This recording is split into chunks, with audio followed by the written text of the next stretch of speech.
ശശിനാരായണൻ കൂടി ചേരുകയാണ്. ശശി, ഇതിൽ ഈ തിരുവാഭരണ ഘോഷയാത്ര ഇപ്പോൾ എവിടെയാണ് എത്തി നിൽക്കുന്നത്? സന്നിധാനത്ത് വൈകിട്ട് തിരുവാഭരണം ചാർത്തിയുള്ള ദീപാരാധനയ്ക്ക് വേണ്ടിയാണല്ലോ ഭക്തർ കാത്തിരിക്കുന്നത്. അഭിലാഷ്, 11-ാം തീയതി പുറപ്പെട്ട തിരുവാഭരണ ഘോഷയാത്ര ഇന്നലെ രാത്രി ലാഘ സത്രത്തിലെത്തി. ഇന്ന് പുലർച്ചെ 5 മണിയോടുകൂടി തന്നെ തിരുവാഭരണ ഘോഷയാത്ര പരമ്പരാഗത കാനന പാത വഴി പ്ലാപ്പള്ളി അട്ടത്തോട് വഴി വലിയാനവട്ടം ചെറിയാനവട്ടം വഴി പമ്പയിൽ എത്താതെ തന്നെ നീലിമലയിൽ എത്തിച്ചേരും. 5 മണിയോടുകൂടി ശരംകുത്തിയിൽ തിരുവാഭരണം ഘോഷയാത്ര എത്തും. അവിടെ നിന്ന് ദേവസ്വം ബോർഡിന്റെയും അതുപോലെ തന്നെ അയ്യപ്പ സേവാ സംഘത്തിന്റെയും നേതൃത്വത്തിലുള്ള ആരതി ഒഴിഞ്ഞും കർപ്പൂരം ആരതി ഒഴിഞ്ഞ് തിരുവാഭരണത്തെ സ്വീകരിക്കുകയും അവിടുന്ന് ഘോഷയാത്രയെ വീണ്ടും എത്തുകയും ചെയ്യും. 18-ാം പടി കയറുന്ന സമയത്ത് ദേവസ്വം ബോർഡ് പ്രസിഡന്റും ബോർഡ് അംഗങ്ങളും ജീവനക്കാരും അടക്കമുള്ളവർ ഏറ്റുവാങ്ങും. തുടർന്നാണ് ഈ ദീപാരാധനയും മറ്റു ചടങ്ങുകൾ നടക്കുന്നത്. ഏതായാലും കഴിഞ്ഞ 3 ദിവസമായി പരമ്പരാഗത കാനനത്തിലൂടെ സഞ്ചരിച്ചാണ് തിരുവാഭരണ ഘോഷയാത്ര കടന്നു വരുന്നത്. ആദ്യ ദിവസം അയിരൂർ പുതിയകാവ് ക്ഷേത്രത്തിലും 2-ാം ദിവസമാണ് ഇന്നലെ സത്രത്തിലും എത്തിച്ചേർന്നത്. തിരുവാഭരണ ഘോഷയാത്രയ്ക്ക് മറ്റൊരു പ്രത്യേകത കൂടെ ഉണ്ട്. സാധാരണഗതിയിൽ ആചാരപരമായ എല്ലാ ചടങ്ങുകളും പൂർത്തിയാക്കിയാണ് തിരുവാഭരണ ഘോഷയാത്ര പുറപ്പെടുന്നത്. പക്ഷേ പന്തളം കൊട്ടാരത്തിലെ ഒരു രാജകുടുംബാംഗത്തിന്റെ നിര്യാണത്തെ തുടർന്ന് ചടങ്ങുകളെല്ലാം ക്രമീകരിച്ച് പുനഃക്രമീകരിച്ചാണ് തിരുവാഭരണ ഘോഷയാത്ര പന്തളത്ത് നിന്ന് പുറപ്പെട്ടത്. പന്തളത്ത് നിന്നും രാജപ്രതിനിധിയില്ലാതെ ആചാരങ്ങളും വലിയ ക്ഷേത്രത്തിലാണ് സാധാരണഗതിയിൽ തിരുവാഭരണം പുറപ്പെടുന്നത്. അവിടെ വെച്ചാണ് ഉള്ളത്. ഇപ്രാവശ്യം കൊട്ടാരത്തിൽ അശുദ്ധി കാരണം കൊട്ടാരത്തിന് വെളിയിൽ പ്രത്യേകം ക്രമീകരിച്ച പന്തലിൽ വെച്ചാണ് തിരുവാഭരണം ഭക്തർക്ക് ദർശിച്ചത്. പക്ഷേ തിരുവാഭരണങ്ങൾ തുറന്ന് ദർശിക്കാനുള്ള അവസരം അവിടെ ഉണ്ടായിരുന്നില്ല. ആചാരപരമായ കാര്യങ്ങളിൽ ചെറിയ മാറ്റങ്ങളൊക്കെ വരുത്തിക്കൊണ്ട് ഈ അശുദ്ധി രാജകുടുംബാംഗത്തിന്റെ നിര്യാണത്തെ തുടർന്ന് ഉണ്ടായ അശുദ്ധിയെ തുടർന്ന് ആചാരപരമായ കാര്യങ്ങളിൽ ചില പുനഃക്രമീകരണം നടത്തിയാണ് ഘോഷയാത്രയെ രാജപ്രതിനിധി പല്ലക്കിൽ ഇതിനോടൊപ്പം കൂടെ വരാതെ തന്നെ തിരുവാഭരണ ഘോഷയാത്ര പന്തളത്ത് നിന്നും പുറപ്പെട്ടത്. അങ്ങനെ വലിയ രീതിയിൽ ആഘോഷങ്ങളൊന്നും തന്നെ ഇല്ലാതെയാണ് ആദ്യം പന്തളത്ത് നിന്ന് പുറപ്പെട്ടത്. തുടർന്ന് പല സ്ഥലങ്ങളിലും തിരുവാഭരണ ഘോഷയാത്ര കടന്നു വരുന്ന വഴികളിൽ ക്ഷേത്രങ്ങളിലൊക്കെ സ്വീകരണം നൽകുകയും അവിടുന്ന് പരമ്പരാഗത കാനന പാത വഴി 24 പേരടങ്ങുന്ന തിരുവാഭ പേടക വാഹ സംഘങ്ങൾ, അതായത് കുളത്തിലാൽ എന്നാതിരപ്പിള്ളയാണ് ഗുരുസ്വാമി, അദ്ദേഹത്തിന്റെ നേതൃത്വത്തിൽ 24 പേരടങ്ങുന്ന സംഘമാണ് തിരുവാഭരണ ഘോഷയാത്രയോടൊപ്പം വരുന്നത്. അതിനോടൊപ്പം പന്തളത്തു നിന്നുള്ള അയ്യപ്പ ഭക്തർ ഇരുമുടിക്കെട്ടുമായി ഈ തിരുവാഭരണ ഘോഷയാത്രയെ അനുഗമിക്കുന്നുണ്ട്. മറ്റ് തീർത്ഥാടകരും ഈ ഘോഷയാത്രയെ പരമ്പരാഗത പാതയിലൂടെ സഞ്ചരിച്ച് സന്നിധാനത്തേക്ക് വരുന്നുണ്ട്. എന്തായാലും 3 മണിയോടുകൂടി ഈ വലിയാനവട്ടവും ചെറിയാനവട്ടവും കഴിഞ്ഞ് പമ്പയ്ക്ക് നീലിമല വഴിയാണ് തിരുവാഭരണം ശരംകുത്തിയിലെത്തുന്നത്.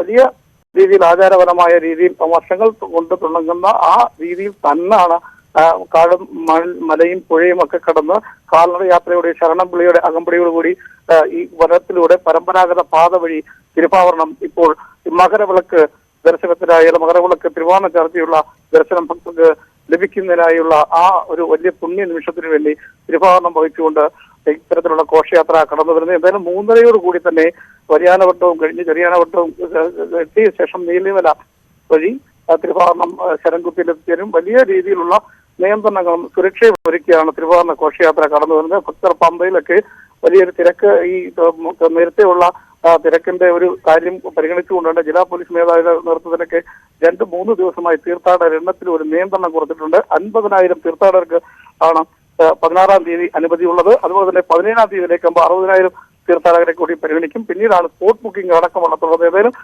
അതുകൊണ്ട് തന്നെ ഈ തീർത്ഥാടകരുടെ ബാഹുല്യം കണക്കിലെടുത്തുകൊണ്ട് ഇത്തരം നിയന്ത്രണം 2-3 ദിവസങ്ങളായി തുടർന്നുകൊണ്ട് അതൊക്കെ ഒരു ക്രമീകരിക്കാൻ പോലീസിന് കഴിഞ്ഞിട്ടുണ്ട്. സുരക്ഷാ ക്രമീകരണങ്ങളും കൃത്യമായി എല്ലാ സ്ഥലങ്ങളിലും ഏർപ്പെടുത്തിയിട്ടുണ്ട്.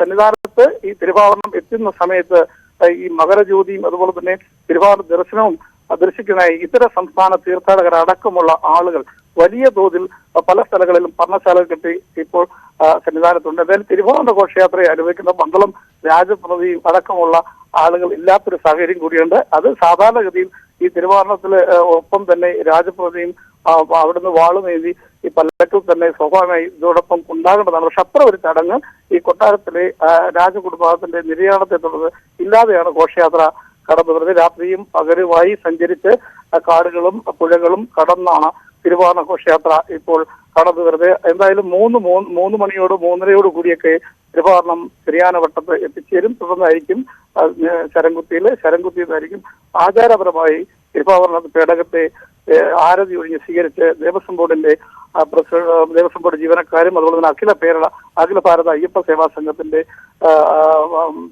ഭക്തരും ഒക്കെ ചേർന്നുകൊണ്ട് ഘോഷയാത്രയെ സന്നിധാനത്ത് എത്തിക്കുക. എന്തായാലും ഭക്തിനിർഭരമായ ഒരു അന്തരീക്ഷം ഇപ്പോൾ സന്നിധാനത്തുണ്ട്. മകരജ്യോതി ദർശിക്കാനുള്ള ഒരു വലിയ ആകാംക്ഷയും ഭക്തരുണ്ട്. ആ 2-3 ദിവസമായി ഭക്തർ വലിയ പ്രതീക്ഷയോടെ കാത്തിരിക്കുന്ന ഒരു ധന്യനിമിഷത്തിനാണ് ഇപ്പോൾ സന്നിധാനം സാക്ഷി വഹിക്കാൻ പറയുന്നത്. എന്തായാലും 6 മണിയോടുകൂടി തിരുവാണം സന്നിധാനത്ത് എത്തിച്ചേരും. ദീപാരാധനയും മകരജ്യോതിയും മകരവിളക്കും കണ്ട് ഭക്തർ മലയിറങ്ങുക. അഭിലാഷ്. ഭക്തിസാന്ദ്രമായ സാഹചര്യത്തിൽ ആണ് ഇപ്പോൾ സന്നിധാനം ഉള്ളത്. തിരുവാഭരണ ഘോഷയാത്ര സന്നിധാനത്തേക്ക് എത്തിക്കൊണ്ടിരിക്കുകയാണ്. ഇന്ന് മകരവിളക്ക് ദിവസമായി ഇന്ന് ഈ തിരുവാഭരണങ്ങൾ ചാർത്തിയുള്ള ദീപാരാധനയടക്കം നടക്കുന്നു. അതുകൂടി ദർശിച്ച് മടങ്ങുവാൻ വേണ്ടി ലക്ഷക്കണക്കിന് തീർത്ഥാടകരാണ് ഇപ്പോഴും കാത്തിരിക്കുന്നത്.